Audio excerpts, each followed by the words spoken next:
Pokeballs. The mechanism used to capture and store monsters into pocket-sized creatures so that you can befriend them and help them reach their full potential as Pokemon. Every Pokeball is different and comes with its own unique effects, creating a lot of variety when it comes to how you want to catch a certain Pokemon.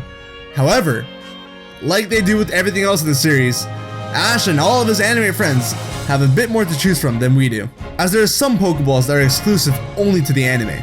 Now in this video, we're not going to go over any other devices that can capture Pokemon besides the Pokeball, but if you guys would like, I can make a short video covering that in the future.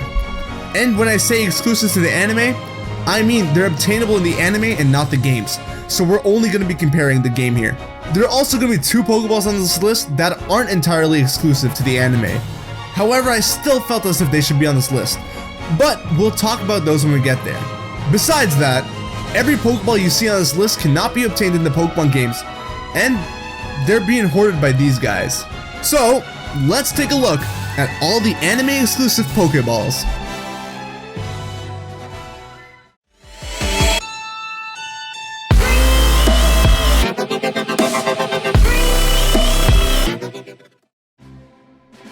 What's going on, guys? HybridHero here, bringing you a video about the Pokemon anime. If you guys do enjoy this video, be sure to hero punch that like button. If you don't, then hit that dislike button. Let me know how you feel. If we can get to 20,000 views and 1,000 likes on this video by the end of this week from when the video is uploaded, I'll post another anime related video next week. So be sure to share the video around so that we can reach the goal. Subscribe and hit that little bell icon down below if you want to stay up to date with all my content, and become a Patreon today for as little as $1 if you would like to further support the channel and the consistent uploads. But remember, your viewership is greatly appreciated. I hope you guys enjoyed the video. The green Pokeball. The first Pokeball on this list is one of the first Pokeballs shown in the anime. This green Pokeball was shown in the very first episode, Pokemon I Choose You, and based off the silhouette, it's shown to be used by Bruno. We don't know much about this green Pokeball or what it really is. However, the Pokemon Grass Pokedex book uses the same Pokeball and labels the ball as a Safari Ball. But I personally wouldn't say that it's a Safari Ball. The reason being is because Brendan from the Ruby and Sapphire games has artwork that's also shown to be showing the strange Pokeball, but it makes no appearance in the game whatsoever. And at this point, the Safari Ball has already been established to look like this. So what are these green Pokeballs exactly? We may never know. The starter Pokeballs. These were the Pokeballs of the starters that Professor Oak gave out at the beginning of Ash's journey. The Pokeballs of Bulbasaur, Charmander, and Squirtle all have their Japanese names written on the Pokeballs. Oddly enough, while Oak did give these Pokemon away, it seems as if the starters decide to live inside different Pokeballs because Oak still has the Pokeballs of the respective starters. And we know that Gary owns that very same Squirtle, so that's the only logical conclusion that we can come to. The Pikachu Pokeball doesn't have its name on it, however, it does have a yellow lightning bolt on it. All these Pokeballs can actually be seen again in the Pokemon I Choose You movie in all their remastered glory. The Pokeball with diamonds. Now, I'm actually glad that this one isn't in the games because this Pokeball just screams the word excessive. This was a Pokeball for Meowth's biggest crush, Meowsy, in the episode Go West Young Meowth. All it is a Pokeball encrusted with diamonds. Why? Because put simply, Meowsy is a gold digger. Don't worry, Meowth. She never deserved you in the first place. The Clone Ball. In the very first Pokemon movie, Mewtwo Strikes Back, Mewtwo had a ton of eye-shaped Pokeballs, dubbed by the fans as Clone Balls. Now, I understand why these aren't in the games, cause these are literally Doug Dittos in the form of Pokeballs, okay? Mewtwo uses these Clone Balls to capture Pokemon and make clones of them, even if they're already captured. So not only do you steal the Pokemon, but you get a duplicate that's arguably made stronger than the original. And even if you try putting your Pokemon in Pokeballs to avoid the capture, the Clone Balls will find you, and they will catch you. Game breaking stuff, but honestly, what else would you expect from Mewtwo? The Crystal Pokeball. In the third Pokemon movie, Spell of the Unknown Entei, one of the main characters of the movie, Molly, uses her imagination alongside the power of the unknown to change the world around them. This includes her appearance, age, and even things such as being able to breathe underwater. During this time, she challenged Misty and Brock respectively. However, Molly didn't own any Pokemon. This wasn't an issue though, because together with her imagination and the power of the unknown, she was able to create crystal-like Pokeballs that sent out the Pokemon that she wanted. These Pokeballs weren't able to recall the Pokemon like a normal Pokeball though, as the Pokemon and the Pokeballs were both imaginary, so they just dissolved back into crystal.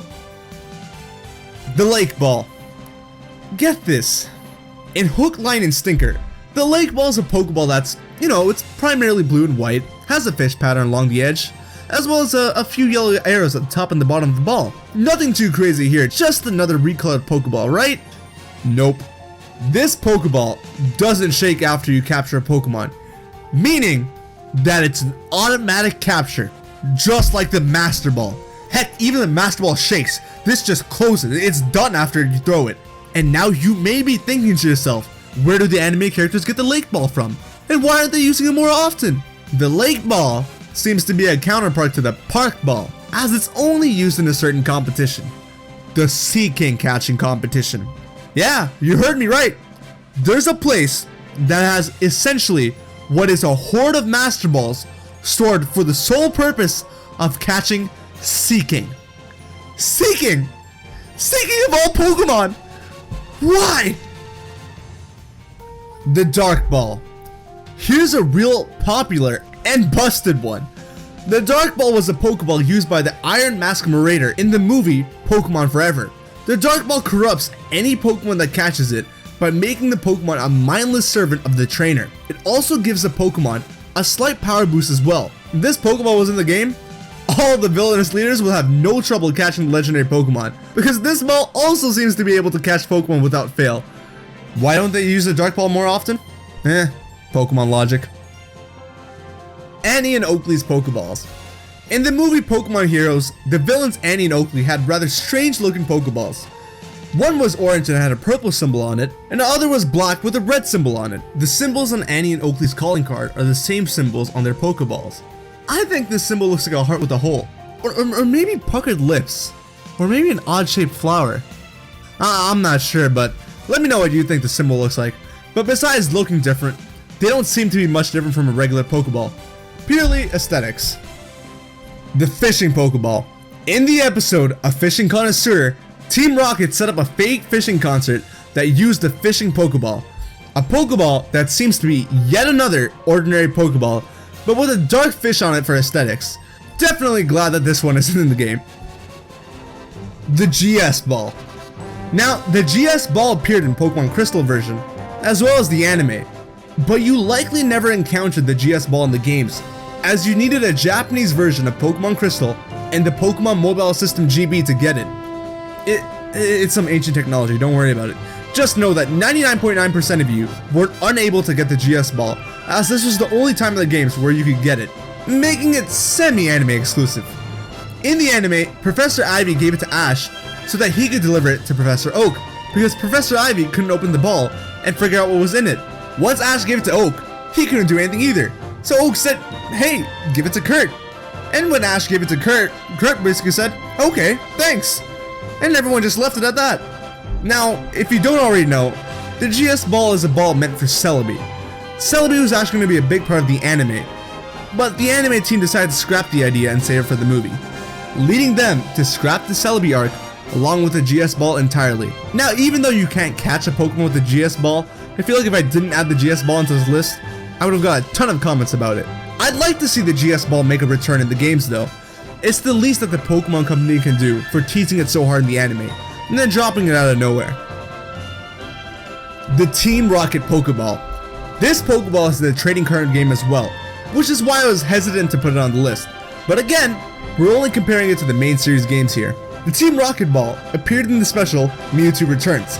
It's just another Pokeball that looks cool, but come on, you know that it would have been so cool if Team Rocket used Team Rocket Balls in the games. I hope they do give villainous teams their own respective Pokeballs in the games. And finally, all the older versions of Pokeballs. Pokeballs didn't always look the way they are now. They've gone through some pretty drastic changes. In Pokemon Forever, Sammy used a brownish colored Pokeball with a red knob. That knob had to be turned before the Pokemon could come out. That was 40 years prior to the modern Pokeball. only 40 years. Crazy, right? That must mean that older Pokeballs must be a lot more ancient with their mechanics, right? Not quite. This was a Ninetales 200-year-old Pokeball from the episode Just Waiting on the Friend. And while the patterns look super ancient, it looks more similar to the modern day Pokeball than Sammy's ball. This ancient Pokeball has the button on the top rather than the side like a traditional Pokeball. But that's the thing, it has a button and not a knob. Strange, right? Well, it did fall and shatter, and that doesn't happen to regular Pokeballs, and I'm sure that doesn't happen to Sammy's Pokeballs either. But then here's the real kicker. In the episode A Ship Full of Shivers, an abandoned ship has 300-year-old Pokeballs lying in there, as well as a 300-year-old Orange League Winners Trophy. But what's this? How does it look so modern when the Pokeballs that came after it look like this?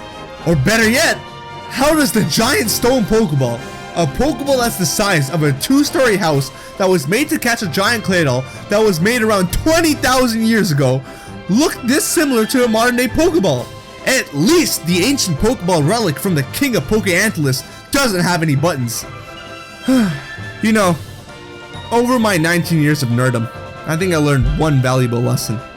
Timelines never make any sense.